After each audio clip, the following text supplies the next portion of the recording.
How is everybody doing? This is another episode of Listen to DP. I got my boy Devin with me. This one hurts, bruh. My boy Lamar Jack.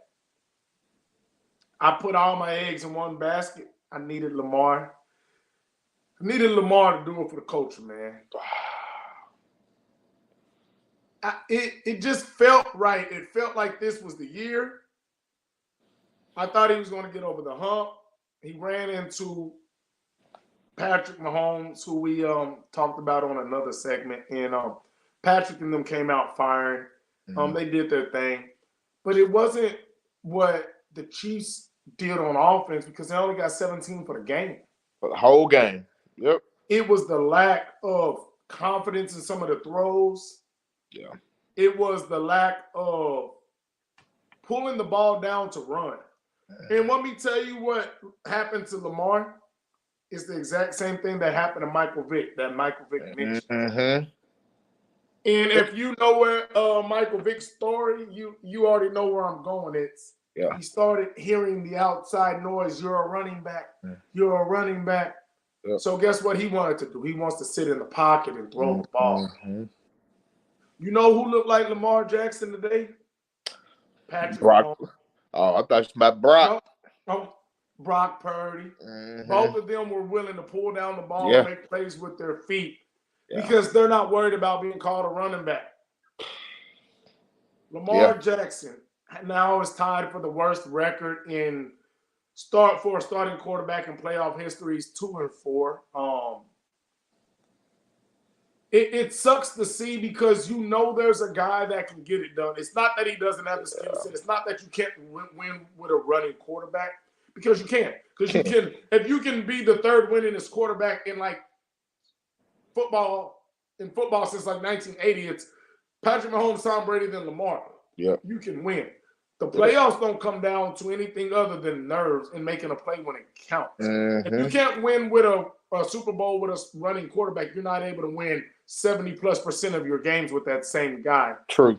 It's LeBron James, greatest player, second greatest, third greatest, wherever you want to put him. Took him a while to break through with Super Bowls. Could you not? With championships in the NBA, could you not win with a guy like that? No, it takes a while for certain guys to get their bearings in big games. Yep. So that's what's going on, and you can see the frustration, right? Slamming the helmet, and it's not all on Lamar. No. The bigger problem was the play calling to me. You never gave Lamar a chance to get settled in. Yep. You are the best running team in the NFL, and you ran the ball 8 times. How do you that should be in the first 2 drives. Killed me. That killed me. They totally changed what they do. And I remember we kind of had this discussion before. I felt like if the Chiefs got off to a quick start, it was going to kind of hurt Baltimore. And I felt like they totally took on a total different identity as a team after they got hit in the mouth. They got out there and started dropping back, started throwing the ball, I felt like, too much instead of just really running the ball or even having some quarterback runs. I felt like he needed to get kind of settled in a little bit. He did make a huge play to Flowers in that first quarter. I thought that was huge, and I thought that would kind of get him going. But I'm like you. I felt like he just held the ball extremely too long at times. And I get it. They had a spy out there, so when he did finally decide to tuck it and go. I don't give that spy no, bro. Lamar breaking 3 people down, bro. Ain't no bro. Hey, I don't care if it was Carmen San Diego, Inspector Gadget, bro, the undercover brother, the master of disguise. Ain't no spy. The spy kids themselves ain't good enough to get Lamar, bro, when he want to run that rock. Nah, you're right. And I felt like the Chiefs did an awesome job at the beginning of the game. Spags blitz. That's what he does, right? Spags blitz at the beginning of the game, and then later on in the game, he kind of sat back in coverage, right? And so Lamar had time, but the receivers were plastered. Once you see your guys are covered, you got to go back to doing you. And you got to go back and go ahead and take off. And I felt like he waited extremely too long, like you said. He sitting back there like Peyton Manning. Yes. And nothing was popping open. I'm like, dude, take off, pull the ball down, man. That he did also have some overthrows at times. There were times where he did have guys here and there, and he had some overthrows. But I really felt like Monken definitely hurt him in this game. I don't think he allowed him to really get into a rhythm. I think that they definitely should have been running the ball a lot more. And it wasn't like they were getting blown out. You know, they were still close in the game. So there was no reason for them to be dropping back as much as they were. Yeah, man. And there was no rhythm to what they were doing. It was throw it short, throw it long, do a screen, like there wasn't like, oh, well, we're just trying to, beat them over the top. It wasn't, let's get these short. There was no rhythm to anything they was doing. No. 3rd and 10. Just throw it out there. He got batted down. But why even do that on a 3rd and 10 call? Like, I understand they were blitzing, but it's not like they're just bringing the whole house. They're bringing one extra that's sizing really good. So it's not like they're bringing a engage 8 on Madden and you just trying to hit them up. Like, bro, they were getting enough pressure with what they were doing. Yeah, because they were getting pressure. Mahomes was sitting back there pretty. Lamar was getting pressure. Yeah. But the thing about it is the undisciplined things that happen in the game. Multiple personal foul penalties. Zay Flowers, he really tricked it. He tricked it, man, twice. He tricked it twice. And I talked about it. You got a young rookie, and that will be good in the league, but he gets the penalty after, bro. We've been down. We're fighting, clawing back, bro. You can't get the personal foul. No, not at all. Then after that, you get a catch, go, boom, get another one, and you reach out and you fumble at the goal line, and it was over right there. Yep. They score right there. The Ravens might win. Yep. Because the Chiefs only had 67 yards in the second half at that point. And then you go over there and mess your hand up. Why? Not like it's the last play of the game. Like you're just doing, undisciplined, immature, unprofessional things. Meanwhile, Snead on the Chiefs side has had an amazing year. He only gave up 1 touchdown, which was like last week. Last week in the playoff game. And guess what? Zay Flowers gets up over him. They get the flag. He don't say nothing. He gets back, and he makes the play of the year, just like a professional would. He keeps playing. And just being undisciplined, it cost them 3 at the end of the half. Because of the multiple personal fouls. At the end, I understand great thought, terrible execution by Roquan Smith. Just tap him. It's offside. You don't got to run through him. I think they know if you do this, it's offside. It's offside. Yep. Like, it was just a lot of undisciplined things. And the Chiefs have the chemistry as a team and a true leader, which Lamar leads better than I would say maybe a Dak or Hurts, because he does show passion, but he isn't still the guy like that. He doesn't move up and down there. He's the guy that he'll show passion, but he's on the bench. Mahomes is finding everybody on the sideline and rallying them up. And I think that's what's costing some of these talented teams is the leadership at the quarterback position. And I think that I'm cool with you showing passion. I'm not cool with you being frustrated and stomping and throwing your helmet after every time something doesn't go well on the series. I think that he has to compose himself a little bit better than that. Now, don't get me wrong. Again, I like passion. I'm not going to jump on him for that. I think at the end of the day, everybody knows that he wants to win. And he's a guy that's passionate about winning. He shows it. He wears it on his sleeve. Honestly, I felt like there were some plays to be made there. I think the play to Likely that he threw in the end zone, I thought that was a terrible decision. I think he was a little late on that ball. Three guys cover him. Even though they got there early. But I'm not. It's not about what you deserve, but we're talking about Lamar. You deserve to get that pick, but you also probably should have got a call. Because it was underthrown, like it's a lot that went into that and some other calls. But we can't blame everything on the ref. We got to take it in. You're probably about to be the 2-time MVP. And that was just a terrible throw in the first place. Yeah. Let me ask you this. He's 27. Yeah. He's 27.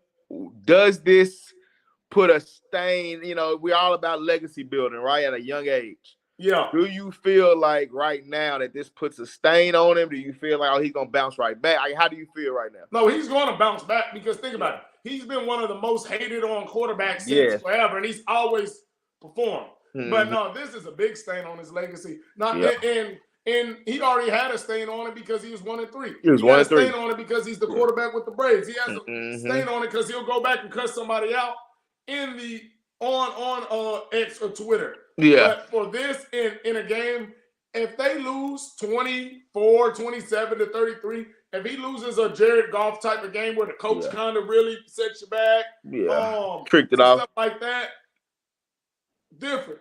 People were still gonna hate on him. Yeah. But to only be able to score 10 points and get lucky to even get that 10, right? Just y'all had some stuff at the end and they was playing a little softer, trying not to lose. It's definitely his thing. Yeah. He's still gonna be a 2-time MVP. He's still, and once again, I always put in perspective. Brett Favre went to 1, got him 1. Rodgers went to 1. Marino went to 1, didn't get it. Like, let's not act like every quarterback that's good got one. Right? Or has one. Like, there's so many guys that were good that never got there as well. Or won one. So he has plenty of time because the best thing for him, he's so athletic that in the next 2 to 3 years, it's not going to all be gone. No, he's not taking a lot of hits. He made it through the whole season. So I think he still has about a 5-year window currently without injury. So, rock and roll. But the problem is that window gets smaller and smaller, not because of him, but because Mahomes and the Chiefs will never be this bad again. I agree. And that was my biggest thing. I feel like he can get back there. He can get back to that moment. But you're going to have a healthy Burrow coming back. The Bills are going to be back. San Diego, we're going to see what they end up doing. There's other teams out there that are going to come back. And so I think that he's going to have to prove himself all over again. Every single year, he's going to have to be able to get them back to that point. And I think this year would have been great for him because he finally got more weapons. They were in a perfect chance to do it. Like you said, this Chiefs team was down a little bit offensively. They're coming back with more weapons next year. But I do feel like he's going to, every year you get a little bit wiser. Every year you begin to make better decisions. So I think that another year under his belt in, pressure-packed situations will be good for him. Again, we got to hope and see that, they're able to keep certain guys intact, especially that defense. They got to be able to keep that defense intact as well, because that defense was marvelous this season, and so I felt like that was the part that was rough too, because if I'm looking at it, if I'm a Ravens fan, the defense gave you everything you needed. I'm gonna be honest, they didn't score a point in the second half. You shut them down. Didn't score a point in the second half. Yeah. They held it down after the first 2 drives, bro. If literally, think about this, before the game, you say, hey, Lamar, they're going to score 17 points today. Do you think we'll win? He would have probably put his $80 million on that he made this year alone and said, put it down on the table. Hey, Lamar, they're going to score 2 touchdowns in the first 2 drives, and then we're only going to hold them to 3. Do you think we win? Put my money on the table. Yeah. So that's the thing. Everything lined up from the defense to how he was playing, the run game. They were at home. The Chiefs only scored 17. The Chiefs were down. Yep. This was the year to get it done. It was, man. It's a wasted opportunity. I wanted Lamar to do his thing. Yeah. And I'm not mad because I love Patrick Mahomes. And like I said, I wouldn't sit here and talk about him like I did if I didn't think he was that dude. I'm not mad about that. I just wanted it for Lamar more. Yeah. Right? Yeah. It's kind of like when your 2 homeboys are doing something and they got to go against each other. You be like, dang. DP first team All-State. He got 3 titles already. I don't mind if DP win, but I kind of feel sorry for my homeboy. He ain't won before. And it ain't like he didn't have an MVP year. It ain't like we're just trying to give him something. Yeah. He had an MVP year this year. Yeah. So let's cap that off, and that's where I was with it. But it sucks to see. It's gonna be a long off season, man. It will be, man. And it sucks because you did everything up until this point, and you took it a step further. You got the MVP, you got to the championship, but as a competitor, the guy that just beat me was at his worst. Yeah, you know. Mm-hmm. It's like when you box or something. Somebody not right when they start hitting you. Like, bro, I can't beat this dude. Yeah. Or right when you start racing somebody. Bro, I'm never going to beat this dude. He's like, hold on. And he had a hurt hamstring? And he beat me by 10 yards? Oh, yeah, I'm done. That's what it feels like right now. Yeah, man. So, man, hopefully my man can bounce back. But, yeah, we're going to end this one right here. But it sucks because that's a big ding on not his overall legacy because he has so much time left. Yeah. But to his current resume, it's a big black eye. It is. Like when it's all said and done, Marino didn't win, right? Rodgers lost plenty of home big number games. one seeds. Yep. But when we just talk about Rodgers after we kind of get off of that, when we talk about Lamar, it'll be how we talk about Vic and he'll get his flowers. Because it took Vic up until now to really start getting his flowers as well. He'll just get do. them, but he would solidify himself as probably a Hall of Fame guy. And he's right. He's on that cusp right now. He don't got to win a Super Bowl to get there. But if he would have won that one this year, he's pretty much there. 2 MVPs, Super Bowl, he's only 27. He would obviously win more games, break more records. Yep. Can't tell the NFL story without Lamar. So this would have pretty much solidified more of the Hall of Fame legacy super early for him. True. And he could have got that off the jacket. Okay, I'm pretty much I'm a made man. Years, I'm a Hall of Famer. Yeah, I'm a made man. Yeah, man. But yeah, we'll end that one right there. If y'all haven't liked, subscribe, share with your friends, families, and we out.